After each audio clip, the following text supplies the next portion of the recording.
Region ಅಂದ್ರೆ ಏನು according to you? English word ಅಲ್ವಾ ಅದು, ಜಾಗ್ರಫಿಕಲ್ ವರ್ಡ್. ಹ್ಮ್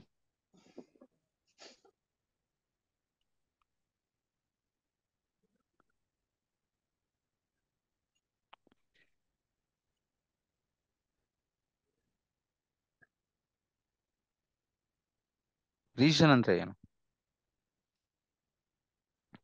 ಹೇಳಿ? Territory. What do you mean by territory? Site, place. Place ಅಲ್ವಾ? ಪ್ಲೇಸ್. Remember this word. ನಮ್ಮ world map ಎಲ್ಲರಿಗೂ ಗೊತ್ತು. North there are how many continents 7. ಅಲ್ವಾ? ನಾರ್ತ್ ಅಮೆರಿಕಾದಲ್ಲಿ ಇದೆಲ್ಲ ಡಾಟೆಡ್ ಏನ್ ಗೊತ್ತಾ? ಡೇಟಾ ಸೆಂಟರ್ ಇದು. ಅಂದ್ರೆ ಎಕ್ರಾಸ್ ಆಫ್, ನಾನು ಫಸ್ಟ್ ನಮ್ಮ ಏಷ್ಯಾಗೆ ಹೋಗ್ತೀನಿ. ಇಂಡಿಯಾದಲ್ಲಿ ನೋಡಿ ಒಂದಿದೆ, ಬಟ್ ಮುಂಬೈಯಲ್ಲಿ ಒಂದಿರ್ಬೇಕು, ಬರ್ತಾ ಇಲ್ಲ. ಮೇ ಬಿ ರಿಫ್ರೆಶ್ ಆಗಿಲ್ಲ ಅನ್ಸುತ್ತೆ, ಅಪ್ಡೇಟ್ ಮಾಡಿಲ್ಲ ಅನ್ಸುತ್ತೆ. ಮುಂಬೈಯಲ್ಲಿ ಒಂದಿದೆ. ಅಂದ್ರೆ ಎಕ್ಸಾಂಪಲ್ ಇದು, ಮುಂಬೈಯಲ್ಲಿ ಎಕ್ರಾಸ್ ಆಫ್ ಲ್ಯಾಂಡ್ ನ ತಗೊಂಡು ಒಂದು ಜಾಗ್ರಫಿಕಲ್ ರೀಜನ್ಸ್ ಅಲ್ಲಿ ಅವ್ರದ್ದೇ ಆಗಿರೋ ಒಂದು ಡೇಟಾ ಸೆಂಟರ್ ನ ಅವ್ರು ಏನ್ ಮಾಡಿದ್ದಾರೆ, ಬಿಲ್ಡ್ ಮಾಡಿದ್ದಾರೆ. ಅರ್ಥ ಆಗ್ತಿದೆ? Yes. Bill sir. ಮಾಡಿರೋದನ್ನ ನಾವು ರೀಜನ್ ಅಂತೇಳಿ ಕರಿತೀವಿ. ನಮ್ಮ AWS ಅಲ್ಲಿ ದೇರ್ ಆರ್ ಮಲ್ಟಿಪಲ್ ರೀಜನ್ಸ್. ಈಗ ನಿಮ್ಗೆ ಸರ್ವರ್ ಮುಂಬೈಲ್ ರೆಂಟ್ ತಗೋಬೇಕಾ? You can take it. ಹೋಗ್ಬಿಟ್ಟು ಅಮೆರಿಕಾದಲ್ಲಿ ತಗೋಬೇಕಾ? ತಗೊಳ್ಳಿ. ಆಸ್ಟ್ರೇಲಿಯಾದಲ್ಲಿ ಬೇಕಾ? ತಗೊಳ್ಳಿ. ಸಿಂಗಪೂರ್ ಅಲ್ಲಿ ಬೇಕಾ? You can take it. Japan you can take it. China you can take it. ಅರ್ಥ ಆಗ್ತಿದೆ? South Africa, California, North Virginia, Ireland, UK, ಯಾವ ಊರಲ್ಲಿ ಬೇಕೋ ಆ ಊರಲ್ಲಿ ನೀವು ತಗೋಬಹುದು. ಬಟ್ ಆ ಊರಲ್ಲಿ ನಮ್ದು ಡೇಟಾ ಸೆಂಟರ್ ಇರಬೇಕು. ಐ ಮೀನ್ AWS ಅವ್ರದ್ದು ಡೇಟಾ ಸೆಂಟರ್. ಇಲ್ಲಿ ನೋಡಿ, ಸಿಂಗಪೂರ್ ಅಲ್ಲಿ ಇದೆ.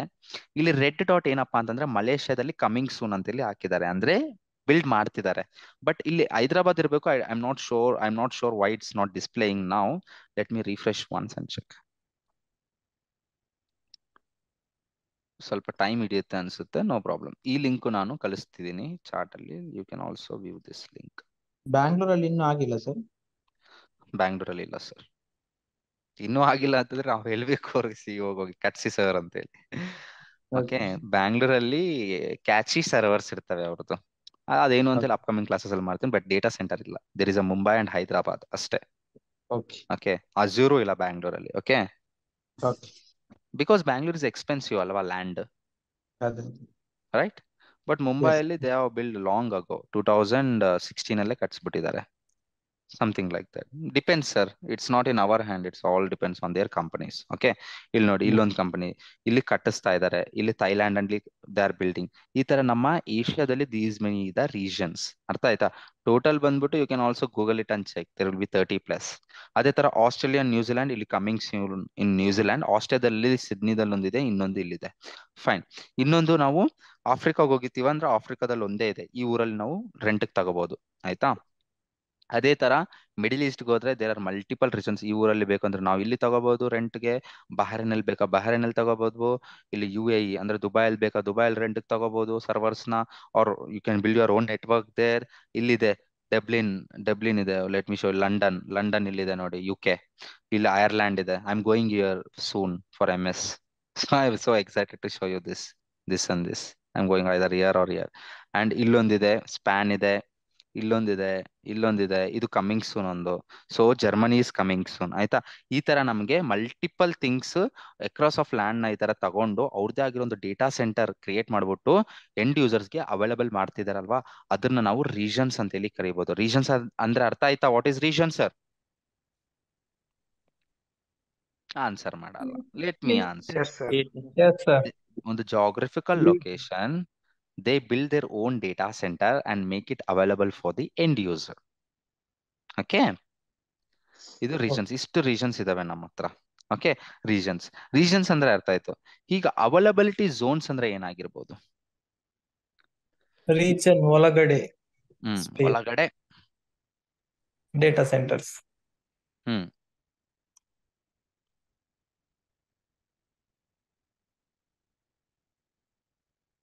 ಸರ್ ಡೇಟಾ ಸೆಂಟ್ರಲ್ ಏನ್ ಡೇಟಾ ಸ್ಟೋರ್ ಮಾಡಿರ್ತಾರೆ?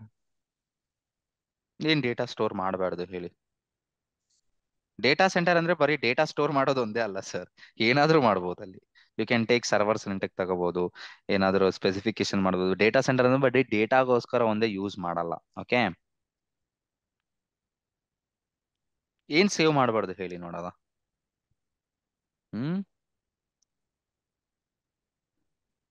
ಸರ್ವರ್ಸ್. ಯಾ ಏನಾದ್ರೂ ಮಾಡ್ಬೋದು ಅಲ್ವಾ. ಸರ್ ಡ್ರಾಪ್ ಬಾಕ್ಸ್ ಅನ್ನೋದು ಏನ್ sir? Dropbox is software as a service application. ಅದು OneDrive, Dropbox and Google Drive ಇದೆಲ್ಲ ಸಾಫ್ಟ್ವೇರ್ ಆಸ್ ಅ ಸರ್ವಿಸ್. ಅವ್ರದ್ದೇ ಆಗೋದೊಂದು ಸರ್ವಿಸ್ ಇದೆ, ನಾವು ಹೋಗ್ಬಿಟ್ಟು ಬೈ ಮಾಡ್ತಾ ಇದೀವಿ, ಯೂಸ್ ಮಾಡ್ತಾ ಇದೀವಿ. ನಾವು ಇನ್ಫ್ರಾಸ್ಟ್ರಕ್ಚರ್ ಆಸ್ ಅ ಕೋಡ್ ನ ನಾವಿಲ್ಲಿ ಕಲಿತಾ ಇರೋದು. I mean sorry, infrastructure as a service ನ ನಾವಿಲ್ಲಿ ಕಲಿತಾ ಇರೋದು. Let me show you one diagram. ಇಲ್ಲಿ ನೋಡಿ ಈ ಡಯಾಗ್ರಾಮ್. ಓಕೆ, ಇಲ್ಲಿ ನೋಡಿ 3 ಬಿಲ್ಡಿಂಗ್ಸ್ ಕಟ್ಸಿದಾನೆ. ಅಂದ್ರೆ ಒಂದು ರೀಜನ್ ಅಲ್ಲಿ ಅವನ್ ಏನ್ ಮಾಡಿದಾನೆ ಗೊತ್ತಾ, ರೆಂಟ್ಗೆ ತಗೋಬಿಟ್ಟು ಡಿಫ್ರೆಂಟ್ ಬಿಲ್ಡಿಂಗ್ಸ್ ಕಟ್ಸಿದಾನೆ. ಏನಕ್ಕೆ? ಇದಕ್ಕೂ ಗ್ಯಾಪ್ ಇದೆ ನೋಡಿ. ಇಲ್ಲಿ ಏನಾದ್ರೂ ಇಶ್ಯೂ ಆಯ್ತು, ಫೈರ್ ಆಗಿ ಸಮಥಿಂಗ್ ಆಯ್ತು, ಬಟ್ ಈ ಬಿಲ್ಡಿಂಗ್ ಎಫೆಕ್ಟ್ ಆಗಲ್ಲ. ಅರ್ಥ ಆಗ್ತಿದೆ? ಈ ಬಿಲ್ಡಿಂಗು ಎಫೆಕ್ಟ್ ಆಗಲ್ಲ. ಅಂದ್ರೆ there will be a lot of distance here. Got it?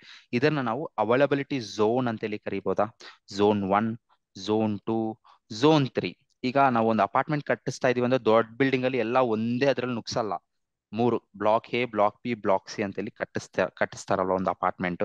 ಅದೇ ತರ ನಮ್ಮ AWS ಅವ್ರು ಏನ್ ಮಾಡಿದಾರೆ ಗೊತ್ತಾ, ತಲೆಯಲ್ಲಿ ಹಿಡ್ಕೊಂಡು ಅವೈಲಬಿಲಿಟಿ ಏನಾದ್ರು ಫೈರ್ ಕ್ರ್ಯಾಕ್ ಆಯ್ತು, ಫೈರ್ ಆಕ್ಸಿಡೆಂಟ್ ಆಯ್ತು, ಸಮಥಿಂಗ್ ಗೋಸ್ ರಾಂಗ್, ಏನೋ ಆಯ್ತು, ಅದು ತಲೆಯಲ್ಲಿ ಹಿಡ್ಕೊಂಡು ಅವ್ರು ಏನ್ ಮಾಡಿದ್ದಾರೆ ಅಂತಂದ್ರೆ ಈ ತರ ಡಿಫ್ರೆಂಟ್ ಅಂದ್ರೆ ಗ್ಯಾಪ್ 100 ಮೀಟರ್ಸ್ 200 ಮೀಟರ್ಸ್ ಗ್ಯಾಪ್ ಕೊಟ್ಬಿಟ್ಟು ಅವ್ರು ಏನ್ ಮಾಡಿದ್ದಾರೆ, ಬಿಲ್ಡಿಂಗ್ ನ ಕ್ರಿಯೇಟ್ ಮಾಡಿದ್ದಾರೆ. ಒಂದು ಬಿಲ್ಡಿಂಗ್ ಅಲ್ಲಿ ಏನಾದ್ರು ಎಫೆಕ್ಟ್ ಆದ್ರೆ ಇನ್ನೊಂದು ಬಿಲ್ಡಿಂಗ್ ನೋಡಿ ಇಲ್ಲಿ, ಈ ಬಿಲ್ಡಿಂಗ್ ಅಲ್ಲಿ ಏನಾದ್ರು ಎಫೆಕ್ಟ್ ಆದ್ರೆ ಇದಕ್ಕೆ ಎಫೆಕ್ಟ್ ಆಗಲ್ಲ. ಆಯ್ತಾ? ಯಾವುದೇ ರೀಜನ್ ಅಲ್ಲಿ ತಗೊಳ್ಳಿ, ನಿಮ್ಗೆ ಒಂದೇ ಅವೈಲಬಿಲಿಟಿ ಝೋನ್ ಇರಲ್ಲ. ಅಂದ್ರೆ ಒಂದೇ ಬಿಲ್ಡಿಂಗ್ ಇರಲ್ಲ. ಒಂದು ಕಾಂಪೌಂಡ್ ಒಳಗಡೆ, ದೊಡ್ಡ compound or whatever it may be, ನಿಮಗೆ ಒಂದೇ ಬಿಲ್ಡಿಂಗ್ ಇರಲ್ಲ. ಅವೈಲಬಿಲಿಟಿ ಝೋನ್, ಈಗ ಮುಂಬೈ ತಗೊಂಡ್ರೆ ಮುಂಬೈಲಿ 3 ಅವೈಲಬಿಲಿಟಿ ಝೋನ್ಸ್ ಇದೆ. ಅಂದ್ರೆ ಬಿಲ್ಡಿಂಗ್ ಝೋನ್ 1, ಝೋನ್ 2, ಝೋನ್ 3 ಈ ತರ. ಯಾವುದೇ ರೀಜನ್ ತಗೊಳ್ಳಿ ನೀವು, ಒಂದಂತೂ ಇರಲ್ಲ. There will be a multiple. ಏನಕ್ಕೆ ಮಲ್ಟಿಪಲ್? ಹೈ ಅವೈಲಬಿಲಿಟಿಗೋಸ್ಕರ. ಈಗ ಏನಾದ್ರೂ ಆದ್ರೆ ಕಸ್ಟಮರ್ ನಮ್ಮ ಹತ್ರ ಬರ್ತಿದ್ದಾನೆ ಅಂತಂದ್ರೆ ಅವ್ನ್ ಕ್ವಶನ್ ಕೇಳ್ತಾನೆ, ಗುರು ಅಲ್ಲಿ ಭೂಕಂಪ ಬಂತು ಗುರು, ಆ ಸರ್ವರ್ ಡೌನ್ ಆಯ್ತು, ಏನ್ ಮಾಡ್ತೀಯಾ ಗುರು ನೀನು? ನನ್ನ ಹತ್ರ ಇನ್ನೊಂದು ಅವೈಲಬಿಲಿಟಿ ಝೋನ್ ಇದೆ, ಒಂದು 100 ಕಿಲೋಮೀಟರ್ಸ್ ಪಕ್ಕದಲ್ಲಿ ಅವ್ರ 100 ಮೀಟರ್ಸ್ ಪಕ್ಕದಲ್ಲಿ ಇನ್ನೊಂದು ಝೋನ್ ಇದೆ ನಂದು ಇದೇ ರೀಜನ್ ಅಲ್ಲಿ. ಅವ್ನು ಎಕ್ಸ್ಪ್ಲೇನ್ ಮಾಡ್ಬೇಕಾ ಎಂಡ್ ಯೂಸರ್ಗೆ? ಒಂದು ಕಸ್ಟಮರ್ ಬರ್ತಿದ್ದಾನೆ ಅಂದ್ರೆ ಇಷ್ಟು ಕ್ವಶನ್ಸ್ ಕೇಳ್ತಾನಲ್ವಾ ಅವನು, ರೈಟ್? ಅದೇ ತರ ಇಲ್ಲಿ ನಮ್ದು ಇಲ್ಲಿದೆ. ಓಕೆ, ಮುಂಬೈ ರೀಜನಲ್ 3 ಇದೆ. ಈಗ ಅವೈಲಬಿಲಿಟಿ ಝೋನ್ಸ್ ನಾನು ಅದೇ ಮ್ಯಾಪ್ ಅಲ್ಲಿ ತೋರಿಸಬಹುದು ನಿಮ್ಗೆ. If I come for Africa or Asia, ಮುಂಬೈಲಿ ಎಷ್ಟು ಅವೈಲಬಿಲಿಟಿ ಝೋನ್ಸ್ ಇದೆ? ಹಾ, 3. ಅದೇ ತರ ಸಿಂಗಾಪುರ್ಗೆ ಬರ್ತೀನಿ, ಎಷ್ಟಿದೆ? 3. ಎಲ್ಲೇ ನೋಡಿ ನೀವು 3. ಎಲ್ಲಾದ್ರೂ 1 ನೋಡ್ಬಿಟ್ರೆ ನನ್ನ ಹೊಡೆದು ಬಿಡಿ ಬಂದು, ಪರವಾಗಿಲ್ಲ. There won't be 1, there will be multiple. ಅರ್ಥ ಆಗ್ತಿದೆ? ಒಂದಿದೆ ಅಂತಂದ್ರೆ ಅದು ಅವೈಲಬಲ್ ಅಲ್ಲ. ಸೊ ಯಾರು ಆ ರೀಜನ್ ಅಲ್ಲಿ ರೆಂಟ್ಗೆ ತಗೊಳಕ್ ಹೋಗಲ್ಲ. ಸಮಥಿಂಗ್ ಆಯ್ತು, ನಾನು ಹೇಳಕ್ ಆಗಲ್ಲ. ಯಾರೋ ಬಂದ್ಬಿಟ್ಟು ಬೆಂಕಿ ಹಚ್ಕೊಂತು, ಶಾಕ್ ಸರ್ಕ್ಯೂಟ್ ಆಯ್ತು ಆ ಬಿಲ್ಡಿಂಗ್ ಒಳಗಡೆ, UPS ಡೌನ್ ಆಯ್ತು ಅಲ್ವಾ? ಅರ್ಥ ಆಗ್ತಿದೆ? ನಾವು ಹೈ ಅವೈಲಬಿಲಿಟಿಗೋಸ್ಕರ ನಾವ್ ಏನ್ ಮಾಡ್ಬೋದು ಗೊತ್ತಾ, ನಮ್ಮ ನೆಟ್ವರ್ಕ್ ಅನ್ನೋದನ್ನ ನಾನು ಮುಂಬೈ ರೀಜನ್ ಎಲ್ಲಿ ಕ್ರಿಯೇಟ್ ಮಾಡ್ತೀನಿ ಅಂತಂದ್ರೆ, ಇಡೀ ಆಲ್ ಅವೈಲಬಿಲಿಟಿ ಝೋನ್ಸ್ ಅಲ್ಲಿ ನಾನೊಂದು ನೆಟ್ವರ್ಕ್ ನ ಕ್ರಿಯೇಟ್ ಮಾಡ್ಬಿಟ್ಟು ಸಬ್ನೆಟ್, ಇಲ್ಲೊಂದು ಸಬ್ನೆಟ್, ಇಲ್ಲೊಂದು ಸಬ್ನೆಟ್, ಇಲ್ಲೊಂದು ಸಬ್ನೆಟ್ ಕ್ರಿಯೇಟ್ ಮಾಡ್ತೀನಿ. ಒಂದು ಸರ್ವರ್ನ ಇಲ್ಲಿ ರೆಂಟ್ಗೆ ತಗೊಂಡ್ರೆ ಈ ಅವೈಲಬಿಲಿಟಿ ಝೋನ್ ಏನಾದ್ರು ಡೌನ್ ಆಯ್ತಾರೆ ಬ್ಯಾಕಪ್ ಯೂಸ್ ಮಾಡ್ಬಿಟ್ಟು ಇಲ್ಲಿ ನಾನು ಕ್ರಿಯೇಟ್ ಮಾಡ್ಬೋದಾ ಅಲ್ವಾ? ಇಲ್ಲಿ ಕೂಡ ಕ್ರಿಯೇಟ್ ಮಾಡ್ಬೋದಾ ಏನಾದ್ರು ಇಲ್ಲ ಆದ್ರೆ, ರೈಟ್? ಅಂದ್ರೆ HA ಹೈ ಅವೈಲಬಿಲಿಟಿ ಯಾವ್ದಾದ್ರು ಯೂಸ್ ಮಾಡ್ಕೋಬಹುದು. ನೆಟ್ವರ್ಕ್ ಅನ್ನೋದು ನಾವು ಮುಂಬೈ ರೀಜನ್ ಅಲ್ಲಿ ಕ್ರಿಯೇಟ್ ಮಾಡ್ತೀವಿ. ಅದು ಯಾವ ತರ ಕ್ರಿಯೇಟ್ ಮಾಡ್ತೀವಿ, ಯಾವ ತರ ಕನೆಕ್ಟ್ ಆಗ್ತೀವಿ, ಇದೆಲ್ಲ ನಾನು ಮಂಡೇ ಕ್ಲಾಸ್ ಅಲ್ಲಿ ಒಂದು ಫುಲ್ ಫ್ಲೆಜ್ಡ್ ಆಗಿ VPC ಎಕ್ಸ್ಪ್ಲೇನ್ ಮಾಡ್ತೀನಲ್ವಾ, ನಿಮ್ಗೆ ಅರ್ಥ ಆಗುತ್ತೆ. ಆಸ್ ಆಫ್ ನಾವು ಅಂಡರ್ಸ್ಟ್ಯಾಂಡ್ ರೀಜನ್ ಅಂದ್ರೆ ಏನು, ಒಂದು geographical location where the data centre is created. Availability zone ಅಂದ್ರೆ ಏನು? Availability zones are nothing but in a region there will be a multiple availability zones for high availability purpose. Okay, if one zone goes down we can use one more zones. So high availability zone ಅನ್ನೋ concept ನಮ್ಮ AWS ಅಲ್ಲಿ ಇದೆ. Clarity ಬರ್ತಿದೆ ಎಲ್ಲರಿಗೂ? Yes, sir. Sir one question. ಇದು 3 reasons ಇರುತ್ತಲ್ವಾ ಇವಾಗ? 3 reasons ಅಲ್ಲ ಸರ್, ಅದು ಅವೈಲಬಿಲಿಟಿ ರೀಸನ್, ಅವೈಲಬಿಲಿಟಿ ಝೋನ್ ಅಂತಾರೆ, ಝೋನ್ಸ್. ಸೊ ಇದು ಒಂದನ್ನ ಈಗ ಎರಡನ್ನ ಬ್ಯಾಕಪ್ ಆಗಿ ಯೂಸ್ ಮಾಡ್ತಾರೆ, ಒಂದನ್ನ ರನ್ನಿಂಗ್ ಅಲ್ಲಿ ಯೂಸ್ ಮಾಡ್ತಾ ಇರ್ತಾರೆ, 3 ಯೂಸ್ ಮಾಡಿ 3 ಯೂಸ್ ಮಾಡ್ತಾ ಇರ್ತಾರೆ. ನೀವು ಮೂರನ್ನು ಯೂಸ್ ಮಾಡಿ ಸರ್, ಪರವಾಗಿಲ್ಲ. Hmm. Why you want to use only one and keep two as a backup? ನಿಮಗೆ ದುಡ್ಡು ಜಾಸ್ತಿ ಇದೆ ಅಂತಂದ್ರೆ ಮೂರು ಸರ್ವರ್ಸ್ ಕ್ರಿಯೇಟ್ ಮಾಡಿ. ಅವೈಲಬಿಲಿಟಿ ಝೋನ್ ಅಲ್ಲಿ ಒಂದು ಸರ್ವರ್, ಅವೈಲಬಿಲಿಟಿ 2 ಅಲ್ಲಿ ಒಂದು ಸರ್ವರ್, ಅವೈಲಬಿಲಿಟಿ 3 ಅಲ್ಲಿ ಒಂದು ಸರ್ವರ್ ನ ಕ್ರಿಯೇಟ್ ಮಾಡ್ಬಿಟ್ಟು ಲೋಡ್ ಬ್ಯಾಲೆನ್ಸರ್ ಪ್ಲೇಸ್ ಮಾಡ್ಬಿಟ್ಟು ಲೋಡ್ ಪಾಸ್ ಮಾಡಿ. ಯಾವುದು ಆಕ್ಟಿವ್ ಇದೆ ಅಲ್ಲಿಗೆ ಹೋಗುತ್ತೆ. ಅಲ್ಲಿ ಡಿಸ್ಕಸಿಂಗ್ ಲೋಡ್ ಬ್ಯಾಲೆನ್ಸರ್ ಬಂದಾಗ ನಿಮ್ಗೆ ಅರ್ಥ ಆಗುತ್ತೆ ಏನಕ್ಕೆ ಅವೈಲಬಿಲಿಟಿ ಝೋನ್ಸ್ ನಮ್ಗೆ ಬೇಕಾಗುತ್ತೆ. ಈಗ ನೀವು ಅಪ್ಲಿಕೇಶನ್ ಕ್ರಿಯೇಟ್ ಮಾಡಿದಿರಾ, ಝೊಮ್ಯಾಟೋನ ಅಪ್ಲಿಕೇಶನ್ ಈ EC2 ಮಿಷನ್ ಅಲ್ಲಿ ಸೇವ್ ಮಾಡಿದೀರಾ, ಆಯ್ತಾ? ಇದಕ್ಕೊಂದು ಪಬ್ಲಿಕ್ IP ಅಡ್ರೆಸ್ ಇದೆ, what ever it may B. ಯಾವುದೇ ಟ್ರಾಫಿಕ್ ಈ ಸರ್ವರ್ ಬರ್ತಿದೆ, ಈ ಅವೈಲಬಿಲಿಟಿ ಝೋನ್ ಡೌನ್ ಆಯ್ತು, ಝೊಮ್ಯಾಟೋನ ಅಪ್ಲಿಕೇಶನ್ ಲೋಡ್ ಆಗುತ್ತಾ ಬೇರೆಯವ್ರಿಗೆ? ಇಲ್ಲ. ಅದಕ್ಕೆ ನಾವು 2 ಸರ್ವರ್ಸ್ ಅವ್ರ 3 ಸರ್ವರ್ಸ್ ಇಟ್ಬಿಟ್ಟು ಏನ್ ಮಾಡ್ತೀವಿ ಗೊತ್ತಾ, ಒಂದು ಲೋಡ್ ಬ್ಯಾಲೆನ್ಸರ್ ಕ್ರಿಯೇಟ್ ಮಾಡ್ತೀವಿ 3 ಸರ್ವರ್ಸ್ ಮಧ್ಯ. ಲೋಡ್ ಬ್ಯಾಲೆನ್ಸರ್, ಈ ಲೋಡ್ ಬ್ಯಾಲೆನ್ಸರ್ ಗೆ ನಾವು ಇವೆಲ್ಲ ಕನೆಕ್ಟಿವಿಟಿ ಕೊಡ್ತೀವಿ, ಆಯ್ತಾ? ಈ ಲೋಡ್ ಬ್ಯಾಲೆನ್ಸರ್ ಇಂದ ಝೊಮ್ಯಾಟೋನ ಅಪ್ಲಿಕೇಶನ್ ಹಿಟ್ ಮಾಡಿದ್ರೆ ಲೋಡ್ ಬ್ಯಾಲೆನ್ಸರ್ ಬರುತ್ತೆ. ಲೋಡ್ ಬ್ಯಾಲೆನ್ಸರ್ ಬಂದ್ಬಿಟ್ಟು ರೌಂಡ್ ರಾಬಿನ್ ಅಲ್ಗಾರಿದಮ್ ನ ಯೂಸ್ ಮಾಡ್ಬಿಟ್ಟು ಎಲ್ಲಾ ಸರ್ವರ್ಸ್ಗೆ, ಈಗ 3 ಜನ ಬರ್ತಿದ್ದಾರೆ ಅಂದ್ರೆ ಒಬ್ಬರನ್ನ ಇಲ್ಲಿಗೆ ಕಳ್ಸುತ್ತೆ, ಇಬ್ಬರನ್ನ ಇಲ್ಲಿಗೆ ಕಳ್ಸುತ್ತೆ, 2ನೇವನ್ನ 3ನೇವನ್ನ ಇಲ್ಲಿಗೆ ಕಳ್ಸುತ್ತೆ. ಆಯ್ತು, ಇದು ಡೌನ್ ಆಯ್ತಾ, ಇದು ಇದೆಲ್ಲ ಆಕ್ಟಿವ್, ಇಲ್ಲಿಗೆ ಕಳ್ಸುತ್ತೆ ಟ್ರಾಫಿಕ್. ಇದು ಡೌನ್ ಆಯ್ತಾ, ಇದು ಆಕ್ಟಿವ್, ಇದೇ ಆಯ್ತಾ, ಇಲ್ಲಿಗೆ ಕಳ್ಸುತ್ತೆ ಟ್ರಾಫಿಕ್. ಅರ್ಥ ಆಗ್ತಿದೆ? ಸೊ ಲೋಡ್ ಬ್ಯಾಲೆನ್ಸರ್ ಕಾನ್ಸೆಪ್ಟ್ ಅನ್ನೋದು ನೀವು ಕಲಿತೀರಾ ಸ್ಲೋ ಆಗಿ. First 10 classes all things will be basics of AWS. Backup ಯಾವ ತರ ತಗೊಳ್ಳೋದು, ಸರ್ವರ್ ಯಾವ ತರ ಕ್ರಿಯೇಟ್ ಮಾಡೋದು, VPC ಯಾವ ತರ ಕ್ರಿಯೇಟ್ ಮಾಡೋದು, ಯಾವ ತರ ಕನೆಕ್ಟ್ ಆಗೋದು, ಯಾವ ತರ ಆಟೋಮೆಟಿಕ್ ಬ್ಯಾಕಪ್ ತಗೊಳ್ಳೋದು, ಪಬ್ಲಿಕ್ IP ಅಡ್ರೆಸ್ ಅಂದ್ರೆ ಏನು, ಪಬ್ಲಿಕ್ IP ಅಡ್ರೆಸ್ ಯಾವ ತರ ಕ್ರಿಯೇಟ್ ಮಾಡ್ಬಿಟ್ಟು ಒಂದು EC2 ಮಿಷನ್ ಕೊಡೋದು, ಸ್ನಾಪ್ ಶಾಟ್ಸ್ ಅಂದ್ರೆ ಏನು, EBS ಅಂದ್ರೆ ಏನು, ಇದೆಲ್ಲ ಕಲ್ತಿದ್ಮೇಲೆ ನಾವು ಲೋಡ್ ಬ್ಯಾಲೆನ್ಸರ್, ಆಟೋ ಸ್ಕೇಲಿಂಗ್ ಎಲ್ಲ ಒಂದೊಂದಾಗಿ ಮಾಡ್ಸದ. ಓಕೆ, ವರ್ಟಿಕಲ್ ಸ್ಕೇಲಿಂಗ್ ಅಂದ್ರೇನು, horizontal scaling, there are multiple things.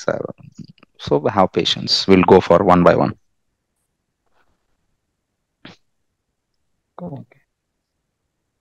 I believe no one has any other questions. If you have EC2 ಅಂದ್ರಲ್ಲ ಏನ್ ಸರ್ ಅದು? ಸರ್ವರ್ ಸರ್, ಒಂದು ಕಂಪ್ಯೂಟ್ ಇಂಜಿನ್ ಅಂತ ಹೇಳಿ ಕರಿತೀವಿ. EC2 ನ ನಾವು AWS ಅಲ್ಲಿ ಸರ್ವರ್ ನ EC2 ಅಂತ ಹೇಳಿ ಕರಿತೀವಿ. ಅಮೆಝಾನ್ ಅಲ್ಲಿ ವರ್ಚುವಲ್ ಮಿಷನ್ ಅಂತ ಹೇಳಿ ಕರಿತೀವಿ. GCP ಅಲ್ಲಿ ಕಂಪ್ಯೂಟ್ ಅಂತ ಹೇಳಿ ಕರಿತೀವಿ ಹೆಸರು. ಓಕೆ,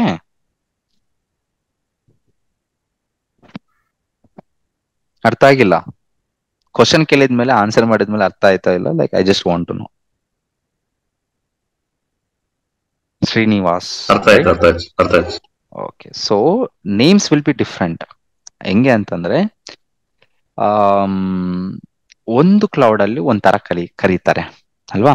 ನಾವು ಆನ್ ಪ್ರಿಮ್ ಅಲ್ಲಿ ನಾವು ಸರ್ವರ್ ಅಂತೇಳಿ ಕರಿತೀವಿ, ಆರ್ VM ಅಂತೇಳಿ ಕೂಡ ಕರಿಬಹುದು. ವೇರ್ ಆಸ್ ಯೂನಿಕ್ ಆಗಿರ್ಲಿ ಅಂತೇಳಿ AWS ಅವರು ಅವ್ರಿಗೆ ಇಷ್ಟ ಆಗಿರೋ ನೇಮ್ ಇಟ್ಟಿದ್ದಾರೆ, ಎಲಾಸ್ಟಿಕ್ ಕಂಪ್ಯೂಟ್ ಅಂತೇಳಿ. ಏನಕ್ಕೆ ಸರ್ ಎಲಾಸ್ಟಿಕ್ ಅಂತ ಇಟ್ಟಿದ್ದಾರೆ ಅಂತ ನನಗೂ ಗೊತ್ತಿಲ್ಲ, ಬಟ್ ಕಂಪ್ಯೂಟ್ ಅಂತೇಳಿ ಇಟ್ಟಿದ್ದಾರೆ. ಫೈನ್, ಕಂಪ್ಯೂಟ್ ಇಂಜಿನ್ GCP ಅಲ್ಲಿ, ಅಜೂರ್ ಅಲ್ಲಿ ವರ್ಚುವಲ್ ಮಿಷನ್ ಅಂತೇಳಿ ಇಟ್ಟಿದ್ದಾರೆ. So cloud to cloud differ ಆಗ್ತಾ ಇದೆ. ಸೊ ನಾನು ಯಾವಾಗೇ ಆಗಿರ್ಲಿ EC2 ಅಂತೇಳಿ ಯೂಸ್ ಮಾಡ್ತಿದ್ದೀನಿ ಅಂತಂದ್ರೆ ಅದು ಬಂದ್ಬಿಟ್ಟು ನಮ್ಮ ಸರ್ವರ್, ಒಂದು ಸರ್ವರ್ನ ನಾನು EC2 ಮಿಷನ್ ಅಂತೇಳಿ ಕರಿತೀನಿ. ಓಕೆ, ಇಲ್ಲ VM ಅಂತ ಯೂಸ್ ಮಾಡಿದ್ರು EC2 ಅಂದ್ರೂ ಒಂದೇ, VM ಅಂದ್ರೂ ಒಂದೇ, ಇನ್ಸ್ಟೆನ್ಸ್ ಅಂದ್ರೂ ಒಂದೇ, ಕಂಪ್ಯೂಟ್ ಅಂದ್ರೂ ಒಂದೇ. ಆಯ್ತಾ? ಈ ಟರ್ಮ್ಸ್ ಯೂಸ್ ಮಾಡ್ತಿದ್ದೀನಿ ಅಂತಂದ್ರೆ imagine that is a server. Okay.